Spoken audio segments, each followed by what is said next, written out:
أيها الحفل الكريم، باسم معهد العالم العربي وبمزيد من السرور والاعتزاز، يشرفني أن أشارك في هذا المؤتمر الدولي حول الطريقة الصوفية العلوية، وأود أن أساهم في أشغاله بهذه المداخلة المتواضعة حول حوار الحضارات والتنوع الثقافي، وهو كما تعتبرونه بدون شك موضوع مهم وحساس يسترعي انشغال عصرنا هذا ويندرج ضمن اهتمام هذا المؤتمر المميز. واسمحوا لي إخواني أخواتي أن ألقي عليكم هذه الكلمة باللغة الفرنسية.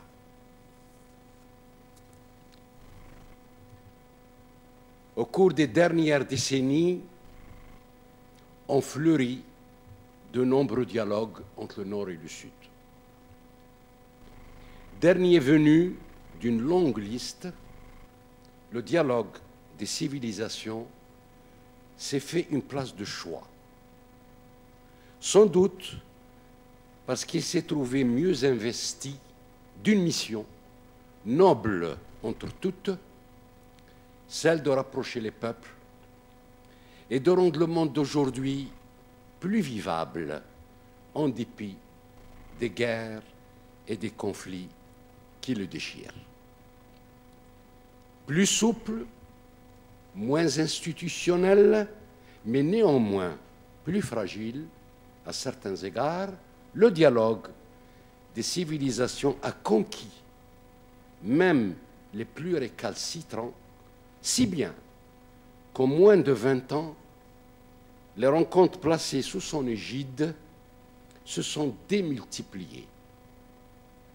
La nécessité d'un dialogue entre l'Occident et le monde arabo-musulman s'est faite plus pressante au lendemain du 11 septembre, c'est-à-dire au plus fort d'un conflit.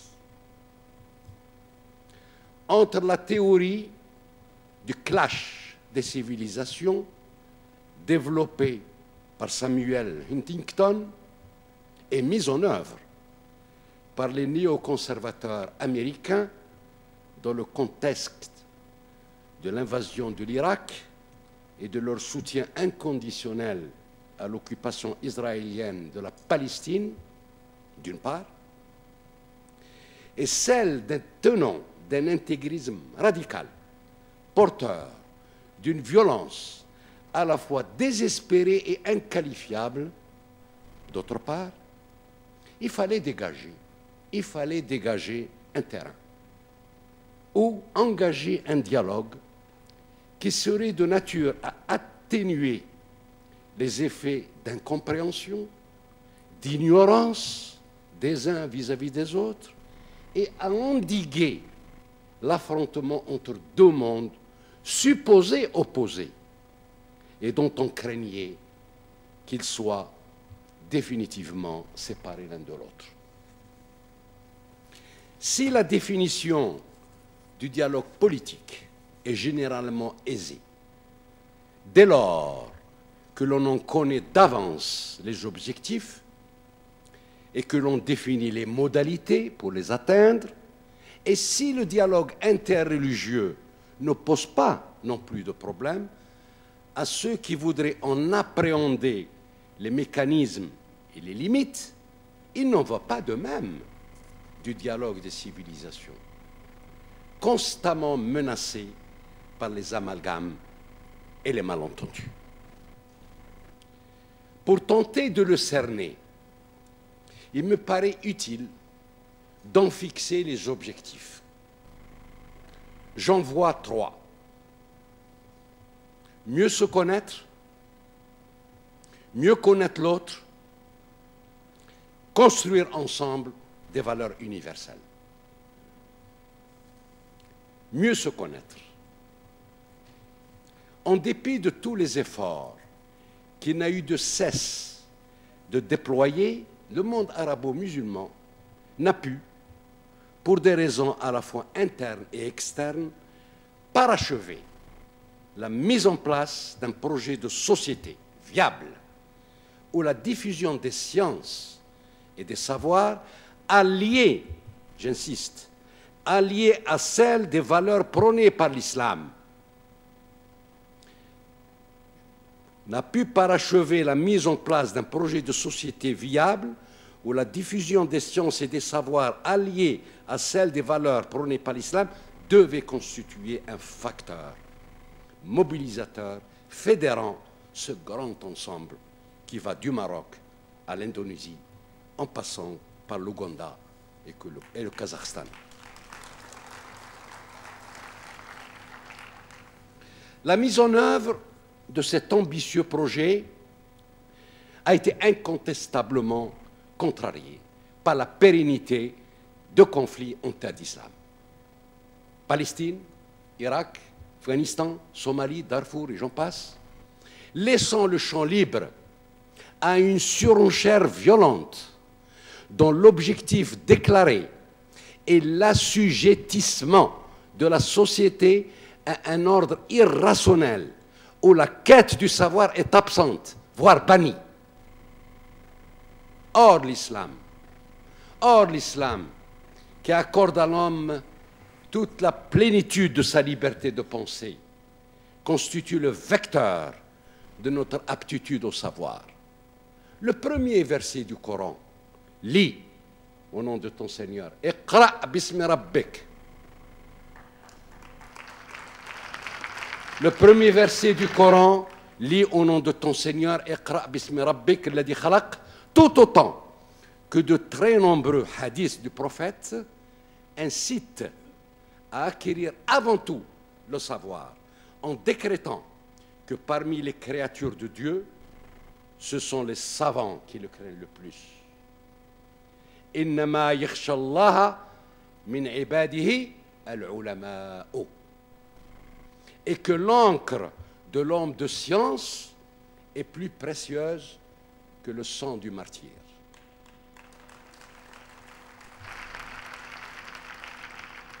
C'est pourquoi, et tout en valorisant la morale universelle de l'islam, un effort accru doit être entrepris pour la diffusion de la science. Cet effort doit être soutenu et conforté par la promotion de la diversité culturelle, propice à l'épanouissement des idées et à la créativité. Il revient en premier lieu à tous les gouvernements musulmans d'en assurer la mise en œuvre en mettant l'outil éducatif et scientifique à la portée de toutes les couches de la société, comme un droit devant s'allier étroitement à la qualité citoyenne. Pour s'épanouir, la science a besoin en effet d'une base culturelle, ouverte à la pluralité des idées, qui ne peut être acquise que par un système d'éducation performant, soutenu par des programmes de recherche tout aussi performants. Cet effort exige surtout que la science bénéficie de soutien décisif situé à l'échelle la plus élevée du pouvoir.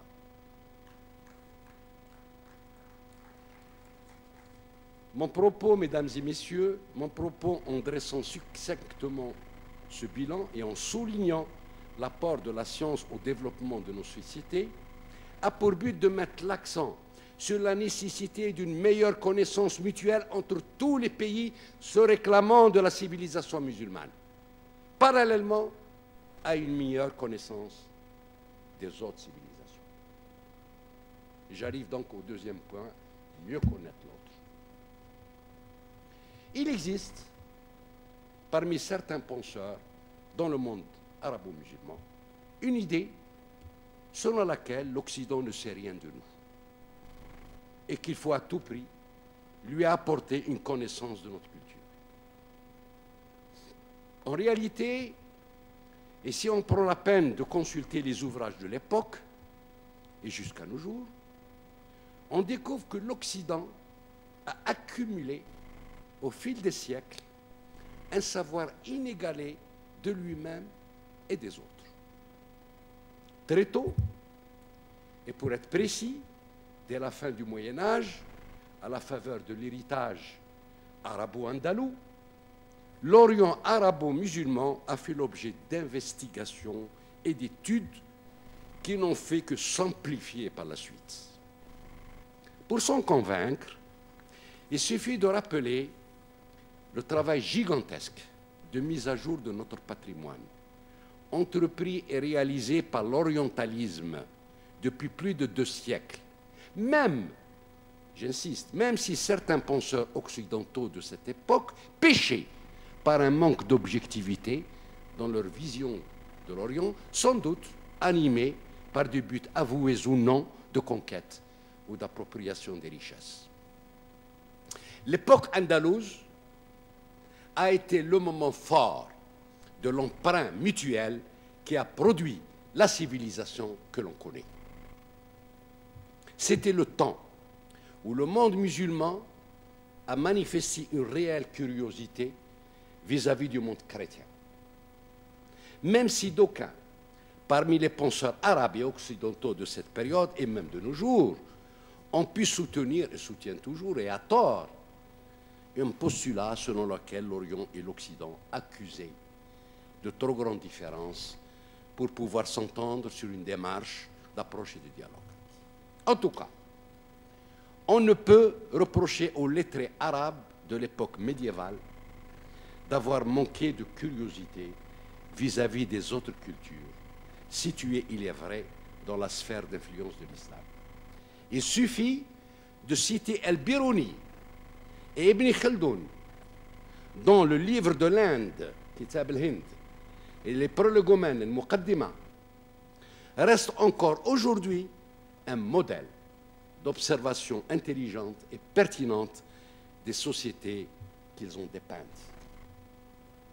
Il a fallu attendre un deuxième moment de l'emprunt mutuel, à savoir l'avènement de la Nahda, Renaissance, au milieu du XIXe siècle, pour permettre aux intellectuels arabes de découvrir l'apport de l'orientalisme, de son imprégné, pour développer l'esprit d'analyse et de critique tributaire des écrits philologiques et historiques des savants européens.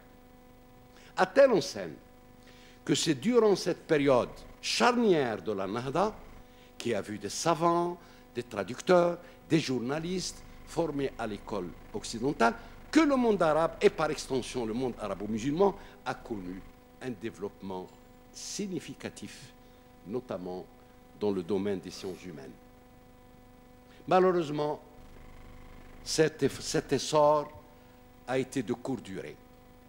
Il a été incontestablement freiné par les entreprises coloniales, relégué au second plan par les résistances à ces politiques de conquête, puis dénaturé par l'apparition d'un phénomène caractérisé par le retour à l'affirmation d'identité forte, excluante, et pour emprunter le titre d'un ouvrage remarquable de Amin Maalouf, je dirais d'identité meurtrière. De telle sorte que l'on assiste à un découplage social et culturel frappant, alors qu'une frange importante de la population arabe évolue dans un monde pleinement ouvert à la modernité et aux échanges culturels internationaux, une autre partie, non moins importante, a tendance à se confiner dans un univers marqué par un fort conservatisme. Il est temps de remédier à cet état de choses en diversifiant les échanges avec les autres civilisations, en intégrant certaines de leurs valeurs grâce à des politiques gouvernementales d'ouverture en matière d'éducation et de liberté d'expression seul à même d'assurer une bonne gestion de la culture et de favoriser ainsi une meilleure connaissance de l'autre. C'est à ce prix, mesdames et messieurs, c'est à ce prix que s'instaurera un dialogue fécond entre ces cultures, ces civilisations, qui, pour être différentes en apparence, sont surtout héritières d'un patrimoine spirituel commun. La voie soufie de l'Alaouia nous donne l'exemple, à savoir susciter un élan et une volonté de promouvoir ensemble des valeurs partagées qui tendent vers l'universalité.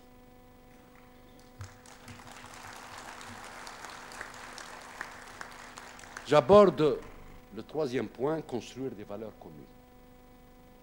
La connaissance mutuelle est certes indispensable, mais sans le partage des valeurs, le savoir reste instrumental et court le risque de faire l'objet de toutes sortes de manipulations. Il convient de construire des valeurs communes en se basant sur le postulat que c'est la science qui conditionne et détermine la conscience nationale. Il ne suffit pas de se borner à œuvrer à la reconnaissance mutuelle de valeurs différentes. La nuance est importante, car dans l'un des cas, on se renferme sur soi, conforté par l'idée qu'à chaque groupe, à chaque communauté, conviennent des valeurs particulières. C'est la voie empruntée par le multiculturalisme, lorsque ce dernier prône la spécificité d'une valeur en insistant sur la spécificité d'une culture.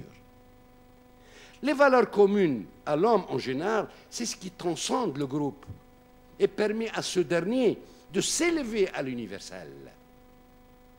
À l'inverse, la crispation sur des valeurs singulières comporte le risque de perpétuer l'isolement et la sclérose.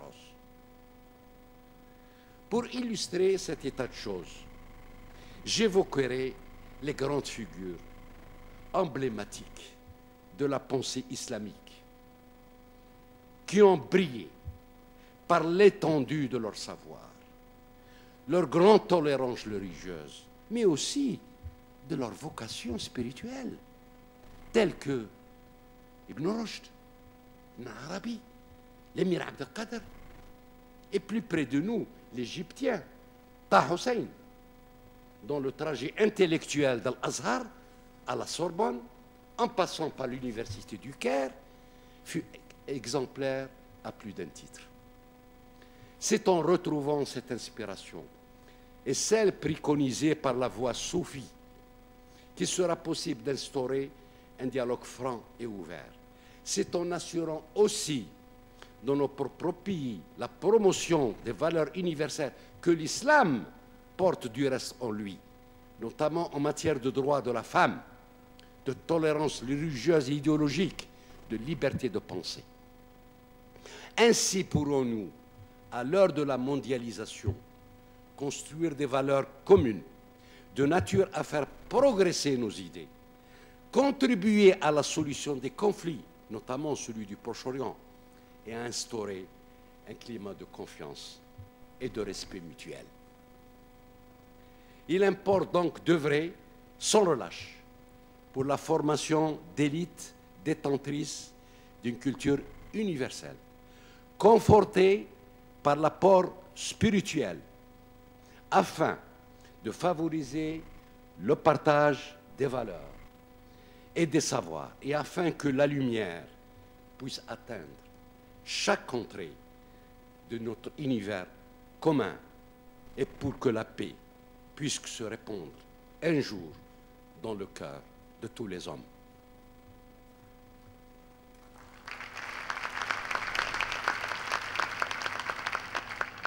Formons ce vœu que ce sera ici, à la faveur de cette conférence qui commémore. Formons ce vœu que ce sera ici, à la faveur de cette conférence qui commémore le centenaire de la voie soufie Alaouia, et à partir de cette ville, Mostaghanim, qui a constitué et constitue toujours le point de rayonnement et de ralliement d'une grande spiritualité, initiée par notre grand maître, Cheikh Al-Alaoui, poursuivi et enrichi par Cheikh Khaled Ben Tounes,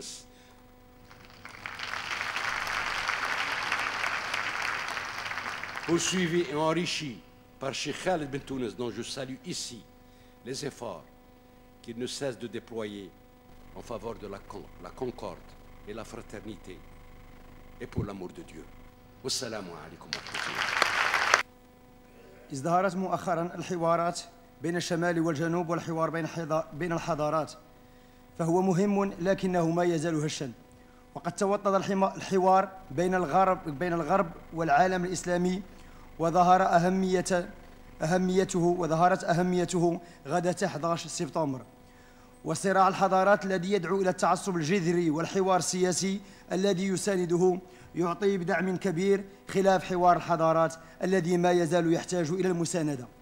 ومن أجل الإحاطة بهذا الحوار أذكر 3 أهداف: التعارف على نحو أفضل، وضع مشروع مجتمع بناء ما زال يواجه مشاكل داخلية أو خارجية وتعرقله فكرة إخضاع المجتمع لنظام لا عقلاني، فعلينا التركيز على الأخلاق الكونية للإسلام ونشر العلم وتشجيع التنوع الثقافي، وهذا دور الحكومات حتى يتسنى لنا الازدهار الذي يحتاج إلى قاعدة ثقافية مفتوحة وفعالة.